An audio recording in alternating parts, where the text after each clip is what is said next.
You're nothing without me, Ivy. Don't forget that. You're lucky I'm putting up with you. Blake spat, his voice cutting through the tension like a knife. His eyes were cold, lips curling in disdain as he looked at me from across the dining table. I could feel the heat rising to my cheeks. I clenched my fists under the table to keep from trembling. This wasn't the first time Blake belittled me, but tonight was different. There was nothing left of the man I had married, only this stranger who thrived on crushing my spirit. His high-paying job made him think he was king of our household, and I was just a serf.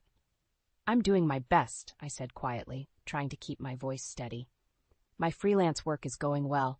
I just landed a new client today. A new client? Blake laughed, the sound harsh and mocking. Your freelance project is a cute little hobby, Ivy. Don't forget whose salary actually pays the bills around here. He leaned back in his chair, crossing his arms. Graphic design, he sneered as if the very words were beneath him. What would you even do without me? You'd be penniless. Remember that. I felt my frustration bubbling over. This wasn't about the bills or money. It was about respect, something Blake seemed to have forgotten.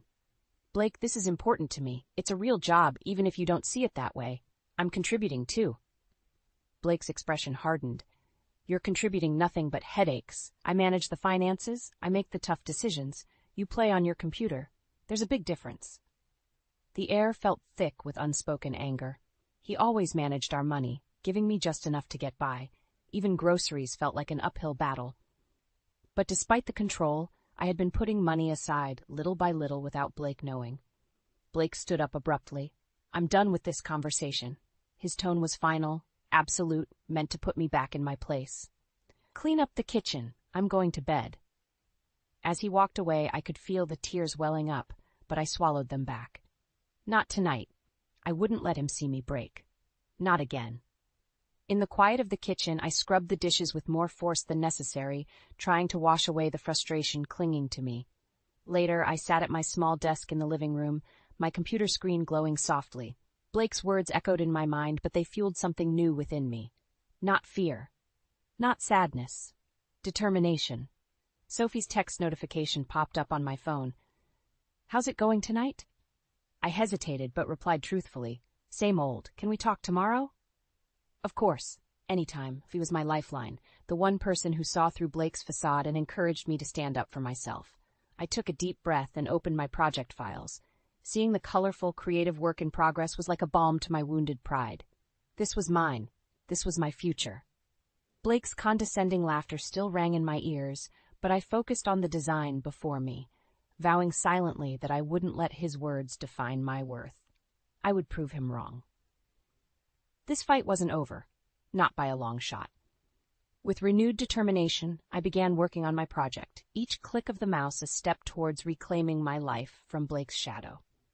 The next morning, the smell of coffee greeted me as I entered the kitchen. Blake sat at the table, his head buried in the morning paper. He didn't even look up as I poured myself a cup. Don't forget to pick up my dry cleaning, he said, his tone authoritative. And we need to talk about your spending. You've been going over budget on groceries again. I bit back my retort. It seemed everything I did was wrong in his eyes. Sure, I'll take care of it, I muttered, grabbing my coffee and heading for the door. Outside, the crisp air was a relief from the stifling tension inside. I made my way to Sophie's place across the street, grateful for the brief escape. She opened the door almost immediately, a concerned look on her face. Morning, Ivy. You okay? Sophie asked, ushering me inside. I sank into her comfy couch, finally able to breathe. Same old, I said, shrugging. Blake had another meltdown over money this morning. Sophie shook her head, handing me a steaming mug of tea. You deserve better than this, Ivy. You're talented and hard-working. Have you thought about setting up a separate account? Something he can't touch? A glimmer of hope sparked inside me. Actually, I already have one. I've been saving what I can from my freelance earnings. It's not much, but it's something. Sophie's eyes lit up. See? You're already making moves. Just keep building on that. You need to be ready for anything. I nodded, feeling a renewed sense of determination. Thanks, Sophie. I don't know what I'd do without you. She gripped my hand reassuringly. You're stronger than you think, Ivy. Just keep pushing forward. Back home, I sat at my computer, diving into work. The project flowed effortlessly, my client's excitement contagious. But it wasn't long before Blake's looming presence interrupted my focus. "Ivy, come here," he barked from the living room. I hurried over, feeling my stomach knot. Blake was standing, arms crossed. "I looked through our finances. We're tight this month. You've been spending too much again." "That's not fair," I replied, trying to keep my voice calm. "Prices have gone up. I'm doing the best I can with what you give me." His eyes flashed with anger. "You always have an excuse that maybe if you focused less on your art and more on running this household, we wouldn't have these problems." I said nothing, my jaw clenched tight. Any response would only escalate the situation. Blake sighed in exasperation. "Just be more careful, okay? I'm tired of having this conversation." I nodded, turning away before he could see the tears threatening to spill over. Back at my desk, I forced myself to focus on my work again, using the creative process as a sanctuary from his relentless criticism. Later, as I stepped out to run errands, I found myself crossing paths with Vanessa, Blake's colleague. She flashed me a polite smile, seemingly unaware of the storm brewing in my marriage. Little did she know, she was part of it. At the grocery store, I carefully budgeted with the meager amount Blake allowed. The cashier's sympathetic smile felt like a small comfort in a sea of frustration. As I loaded the bags into my car, my phone buzzed. Another client inquiry. Small victories, I thought, starting the engine and heading home. The day passed in the same tense rhythm. By nightfall, the house was silent, Blake already asleep. I stood at the window, looking out at the darkened street. Sophie's encouraging words echoed in my mind. Just keep pushing forward. Taking a deep breath, I returned to my desk, immersing myself in my work. I was building something that was mine and mine alone, steadily chipping away at the chains Blake had wrapped around my life. This was just the beginning. "Can you please make sure dinner is ready by 6? Blake called out from the living room, his voice dripping with entitlement. I took a deep breath, pausing my work to answer him. "Sure, Blake. I'll start cooking in a bit." "Better be on time this time," he muttered, barely loud enough to hear. I gritted my teeth, pushing down the surge of irritation. Later at Sophie's place, I shared my struggle with her. "I can't keep living like this. He's relentless, Sophie." "Why don't you take on more freelance projects?" she suggested over a cup of coffee. "Save more money. Build a safety net." I nodded, the idea growing roots in my mind. I'm already taking as many as I can handle without him noticing. But you're right. I need more. "Sophie," I leaned closer. "There's something else. I think Blake's having an affair." Her eyes widened. "Are you sure?" "Not yet," I admitted. "But I found a hotel receipt in his jacket. I need more evidence." Sophie squeezed my hand. "Be careful, Ivy, but you deserve to know the truth." Back at home, I waited for Blake to leave for work the next morning. As soon as he was out the door, I rummaged through his things, finding nothing substantial. Frustrated, I decided to bide my time, watching for more clues. Days later, I found what I was looking for. Another receipt, this time from an expensive restaurant, slipped from his briefcase. My heart sank, but I kept my face neutral. That night, I didn't say a word about it. Instead, I focused on work and took on more projects, each completed job bringing me a bit closer to independence. My secret savings grew steadily, despite Blake's constant attempts to undermine my confidence. About a week later, an opportunity presented itself. Blake was called out on a late-night work emergency. Realizing my chance, I searched through his jacket pockets again, finding a forgotten note with Vanessa's name and phone number. I snapped a picture of it with my phone, my suspicions solidifying into certainty. That weekend, Blake announced he had a late meeting with a client. "Don't wait up," he said, grabbing his keys. The air was thick with unspoken tension. I watched him walk out, a mixture of anger and resolve bubbling inside me. I waited half an hour before making a call to the hotel he had visited. "Hello, I'm looking for Blake Parker's room," I said, masking my voice's tremble. "Blake Parker is staying in room 204? The receptionist confirmed cheerfully. There it was, the confirmation I dreaded and yet needed to hear. As I hung up, my phone buzzed with a message from Sophie. "You okay? Do you need anything?" "I'm good, thanks," I replied, the weight of my discovery pressing down on me. Blake returned late, reeking of guilt and expensive cologne. I bit back the urge to confront him, knowing I needed to be strategic. Patience would serve me better now. Instead, I continued my routine, recording his verbal abuse and keeping track of every shifty move. My carefully curated evidence grew piece by piece. One final straw would snap the fragile thread of my tolerance. At Sophie's suggestion, I began networking more aggressively, boosting my freelance profile. I dove into my work with renewed energy, each completed project a symbol of my found strength. The pieces were falling into place. Blake's arrogance blinded him to the gradual shift in our dynamic. I was no longer trapped. I was preparing to break free. And when the time came, there would be no turning back. I sat across from Sophie, a pile of design mock-ups between us. "These are looking fantastic, Ivy," she said, flipping through the pages. "You think you can take on more clients?" I nodded, determined. "Definitely. I need as many projects as I can get." "Good," Sophie said, smiling. "Let's get you connected with some of my contacts."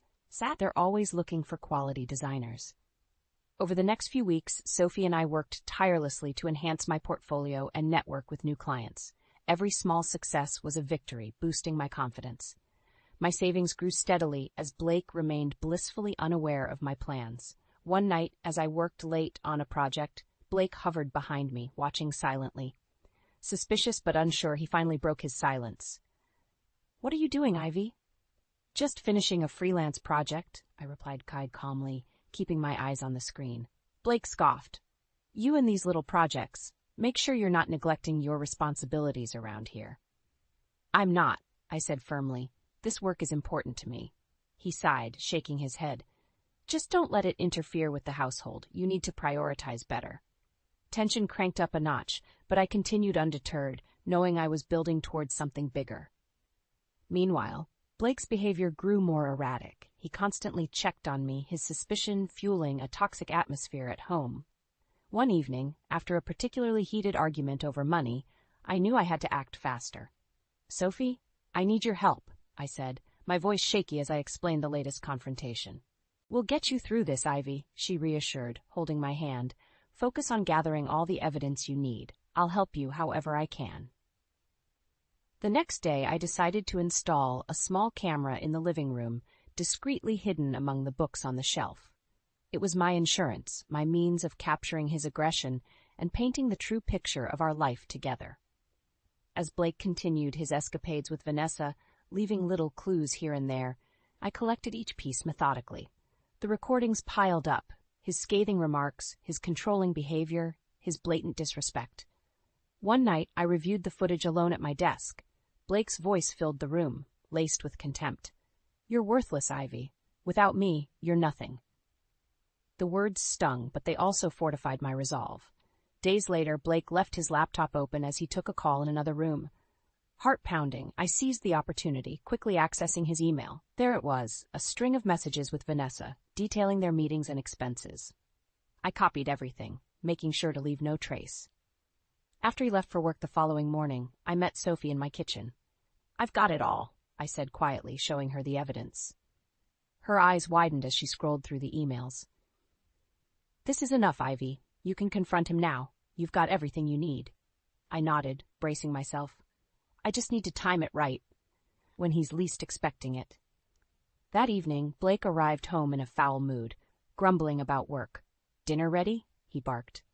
"It's almost done," I replied, keeping my tone neutral. As we sat down to eat, I watched him carefully, feeling a strange mix of fear and empowerment. Soon, I would confront him, and this charade would end. I had built my case, strengthened my position, and was ready to reclaim my life. With every bite, I steeled my nerves, knowing the moment of truth was fast approaching. The game was nearly over, and this time, I would emerge victorious. Blake stormed through the front door, slamming it behind him. "Ivy, we need to talk," he shouted. I looked up from the kitchen table, where I had been working on my latest freelance project. This was it, the moment I had been preparing for. "What is it, Blake?" I asked, trying to keep my voice steady. He threw his briefcase onto the couch, glaring at me. "I want you to quit your freelance work. It's taking up too much of your time. You need to be focused on this household, not your silly hobby." My heart pounded, but I stood my ground. "Blake, my work is important. It's not just a hobby. I'm contributing to our finances, and it brings me fulfillment." his face contorted with rage. You call this contributing? What you do is insignificant compared to what I bring in. You need to understand your place, Ivy. Something inside me snapped. I reached for the folder I had prepared, my hands surprisingly steady. Blake, sit down. We need to talk. He looked taken aback, but his arrogance only deepened. This better be quick, he muttered, sitting down. I placed the folder in front of him. Open it, I said. Blake's eyes scanned the documents, printed emails, hotel receipts, financial records. His face turned pale. What is this? He growled, trying to cover his shock. This, I said calmly, is proof of your infidelity and mismanagement of our finances. I've had enough, Blake. I'm done being your doormat. His shock turned to fury. You think this little file is going to scare me, Ivy? You're delusional. Do you honestly believe you can survive without me? I've already started, I replied, my voice gaining strength. I have my savings, a growing client base, and support from people who actually respect me. Blake's eyes narrowed, and he stood up abruptly, leaning over the table. You think you can just walk away from this marriage? I'll make sure you get nothing. You hear me? Nothing. I met his gaze, unflinching. I have enough evidence to ensure you won't be able to control everything anymore. And guess what? I want a separation. He scoffed, shaking his head. Fine, Ivy. You want a separation? Good luck. You'll come crawling back once you realize you can't handle the real world. I stood up, matching his aggression with a calm determination. I'm done living under your shadow, Blake. You'll see just how capable I am. Now pack your things and get out. Blake stood there, his expression a mix of disbelief and fury. You're making a huge mistake, Ivy. No, I said firmly. The mistake was thinking I needed you. Without another word, Blake grabbed his briefcase and stormed upstairs. I heard the sounds of drawers opening and closing, his anger palpable even through the walls. When he finally emerged, a suitcase in hand, he paused at the door. You'll regret this, Ivy, he said, his voice low and menacing. Goodbye, Blake, I replied, not looking back as he left. As the door clicked shut behind him, a wave of relief washed over me. It wasn't the end, but it was a new beginning. I walked to the window, taking in the quiet street outside, feeling a sense of calm I hadn't felt in years. It was time to rebuild, and for the first time in a long time, I felt free. Blake moved out that evening. At first, he seemed confident, as if certain he could manipulate me into taking him back. But as days turned into weeks, reality began to set in. Ivy, we need to talk, Blake said one afternoon, standing on the porch, a forced smile on his face. I opened the door, but didn't invite him in. What is it, Blake? I miss you, he said, unconvincingly. This whole separation thing, it was a mistake. We should try to work things out. I crossed my arms, standing firm. Work things out? After everything you've done? No, Blake. I'm moving forward with the divorce. His face darkened, the facade of charm slipping. Do you really want to ruin both our lives over this? Think about it, Ivy. You can't make it on your own. I already am, I said calmly. I've landed a major contract with a marketing firm. I'm financially independent, Blake. I don't need you. Blake's eyes flickered with anger. How can you do this to me? You think you can just erase me from your life? You brought this on yourself, I replied. Now, if there's nothing else, I'd appreciate it if you left. Blake stormed off, muttering curses under his breath.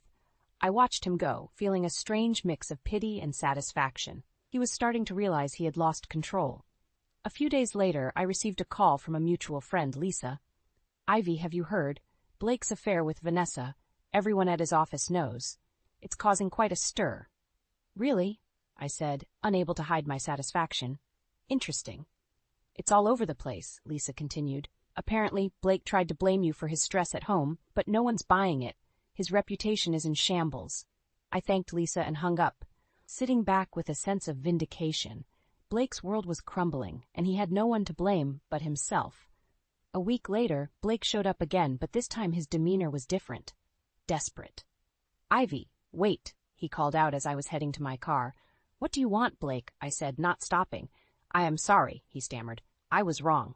Please, can we talk? I turned to face him. Talk about what? You've shown your true colors. I'll quit my job. I'll do anything. Just give me another chance. He looked pathetic, a shadow of the man who once tried to dominate my life. I shook my head slowly. It's too late for that, Blake. You need to face the consequences of your actions. As I drove away, I felt lighter. Blake's downfall was his own doing, and he was finally reaping what he had sown. The next few weeks saw Blake's life unravel further. Vanessa left him for another colleague, someone with better prospects. The scandal at his workplace grew, leading to his termination. Friends distanced themselves, unwilling to associate with a sinking ship. Meanwhile, my freelance business thrived. The major contract I had mentioned to Blake was just the beginning. New clients poured in, drawn by the quality and dedication I put into every project. My confidence soared, and my financial independence was solidified. I finalized the divorce, gaining significant compensation from Blake. He was left with a tarnished career and a bleak personal life. The irony wasn't lost on me. His arrogance had led him to this point. One evening, as I sat in my newly decorated living room, I received a text from Sophie. "Celebration dinner tomorrow?" "You've earned it." "Absolutely," I replied, smiling to myself. The future looked bright, and for the first time in years I felt truly free. Blake's chapter in my life was closed, and I was ready for whatever came next. I stood in the conference room, waiting for my meeting with the marketing firm's executives. The glass walls offered a view of the bustling city below. My heart raced with anticipation, but I felt confident.